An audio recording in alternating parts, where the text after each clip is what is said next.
তার চেয়েও ভয়াবহ একটা বিপদের মধ্যে বাংলাদেশ এখন আছে। সেই বিপদটা কি? বিপদটা হচ্ছে রাখাইনে এখন এই মুহূর্তে, বা আরাকানে, আমরা রাখাইন আরাকান মানে একই জায়গার নাম দুইভাবে বলছি। আরাকানে এখন 4.5 লক্ষ থেকে 5 লক্ষ রোহিঙ্গা ভিতরে বসবাস করে।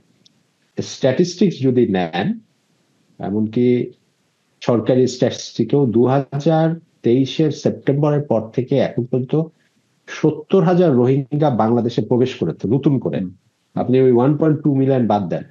আমি যেদিন ক্যাম্পে গেছি, আমি ঠিক 2 সপ্তাহ আগের কথা বলছি, সেদিনও 100 জন রোহিঙ্গা বর্ডারে অপেক্ষা করছে। আমি খবর পেলাম যে তারা ঢুকবে। এবং আমি পরবর্তীতে আমি শহরে ফেরত আসার পথে এক জায়গায় আমাকে তারা নিয়ে গেল, যেখানে আমি 2 জন রোহিঙ্গাকে মিট করলাম যারা গত 2 সপ্তাহ আগে আরাকান থেকে বাংলাদেশে এসেছে। 70,000 নতুন রোহিঙ্গা ঢুকেছে গত 1 বছর 2 মাসে। তো আপনি যদি প্রতি, এবং তাদের গড় হিসাব হচ্ছে প্রতিদিন 40 থেকে 50 জন রোহিঙ্গা 5ই আগস্টের পর থেকে আপনার, বা তার আগে থেকে প্রতিদিন নতুন রোহিঙ্গা আপনার বাংলাদেশে ঢুকছে।